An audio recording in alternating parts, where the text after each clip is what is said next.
students, welcome back to my YouTube channel. So let's discuss next topic of unit second, that is current electricity. और current electricity का बेटा second chapter हमारा चल रहा है electrical measurements. So this lecture is a most important because Wheatstone bridge की application आपके exam में बहुत ज़्यादा आएगी. So चलिए डिस्कस करते हैं Wheatstone bridge की applications.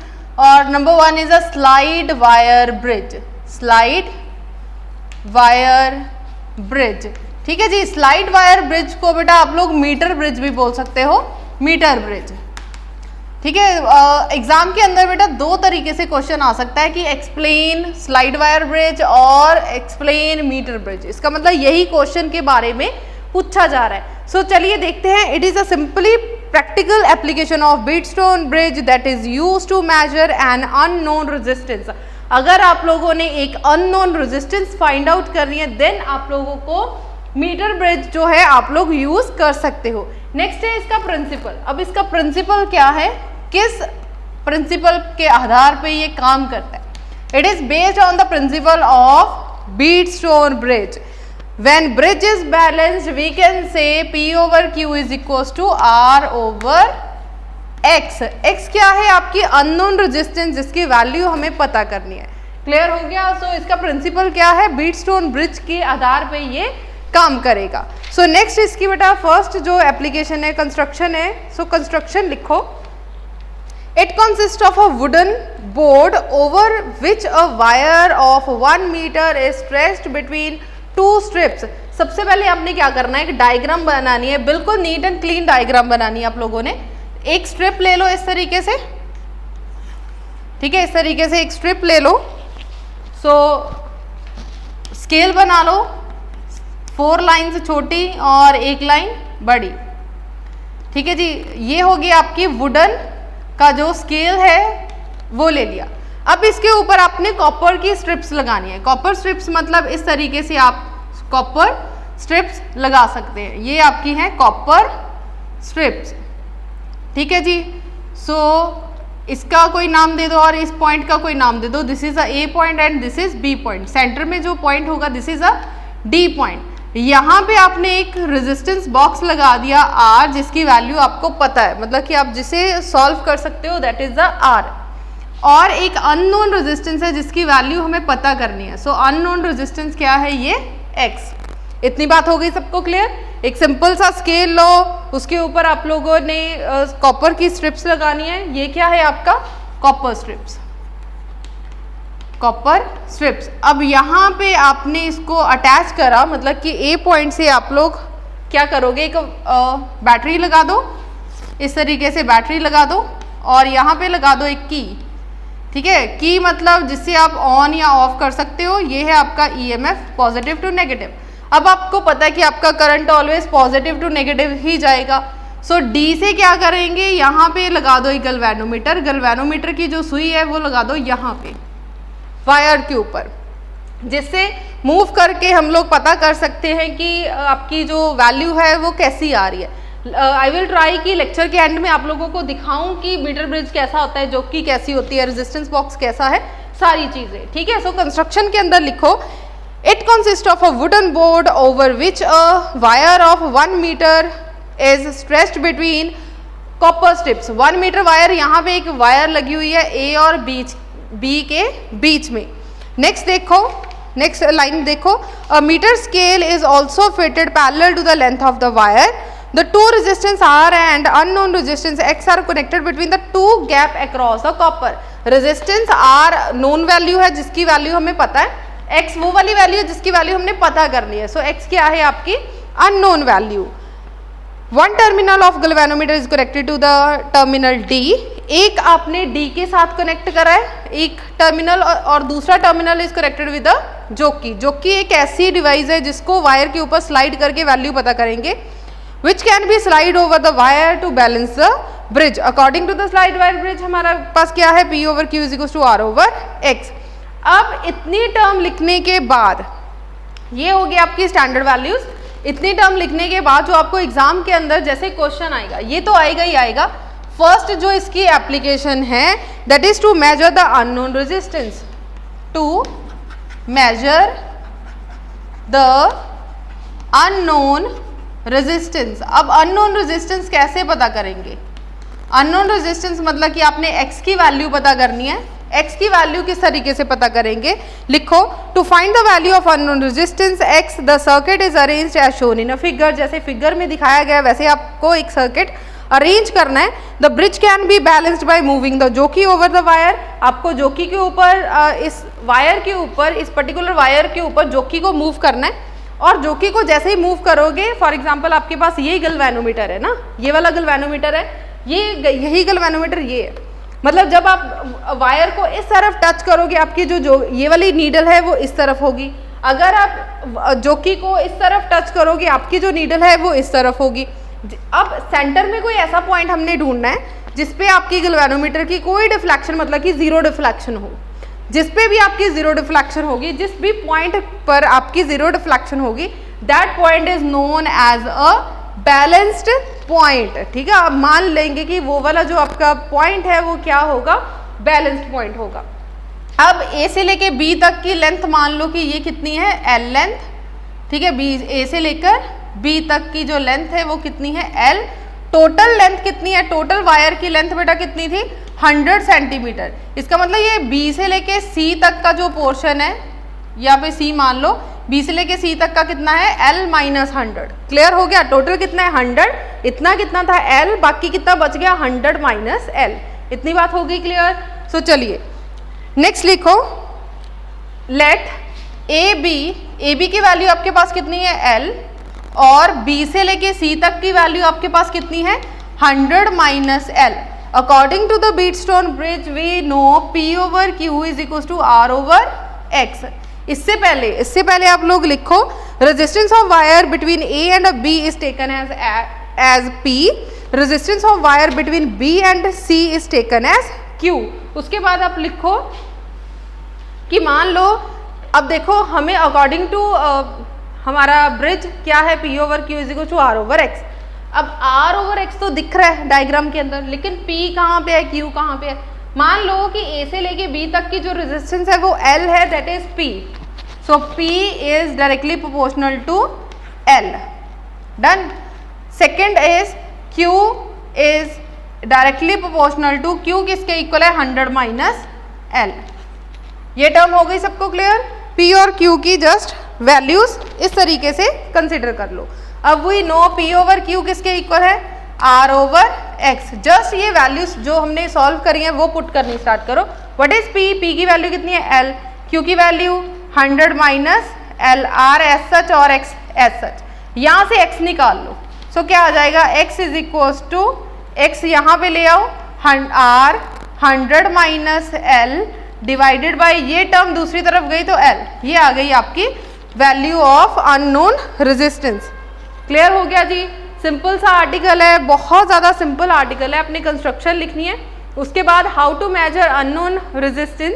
सो जस्ट अपनी जोकी को मूव करें, जिस भी पॉइंट पे जाके बी पॉइंट पर आपकी जोकी रुक गई, इसका मतलब आपकी गैल्वेनोमीटर शोज नो डिफ्लेक्शन।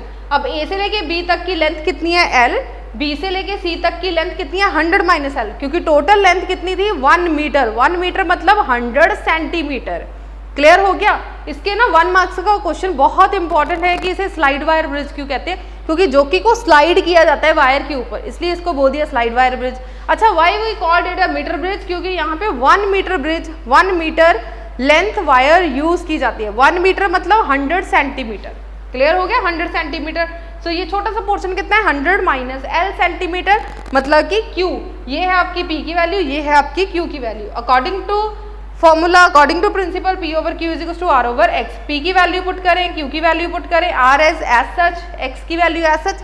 यहाँ से X निकाल ले। So this is the unknown resistance of the unknown value of a resistance. अगर आपको L और R की वैल्यू पता है तो आप लोग इजीली X जो है फाइंड आउट कर सकते हैं। सो जल्दी से इसको नोट डाउन कर लो, फिर हम लोग नेक्स्ट करेंगे। सेकेंड पार्ट है इसका, टू कंपेयर। सो चलिए बेटा सेकेंड पार्ट करेंगे, to find, to measure to unknown resistance, या फिर टू कंपेयर। सेकेंड पोर्शन करेंगे, इसे सारा रब कर दो, ठीक है। सो सेकेंड क्वेश्चन जो सेकेंड पार्ट अब हम लोग करने जा रहे हैं, दिस इज लेस इम्पॉर्टेंट, काफ़ी कम आपके एग्जाम में पूछा जाएगा। टू कंपेयर, हमने कंपेयर करना है टू अननोन रेजिस्टर्स या रेजिस्टेंस, दो अननोन रेजिस्टेंस हम लोगों ने फाइंड आउट कंपेयर करनी है। सेम वैसे ही करना है जैसे फर्स्ट पार्ट किया था। लिख लो resistance R1 is connected in place of unknown resistance X now जो कि is moved over the wire, then find the balance point।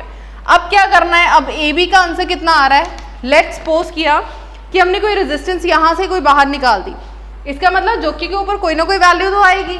कौन सी वैल्यू आएगी, L1। सो मान लो कौन सी वैल्यू आएगी, L1। सिमिलरली B से लेके C तक, B से लेके C तक कितना आएगा, 100 माइनस L1, कितना आएगा 100 minus L1।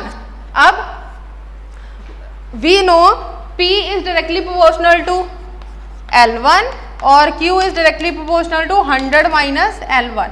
According to balance Wheatstone bridge, P over Q is equal to R over R1।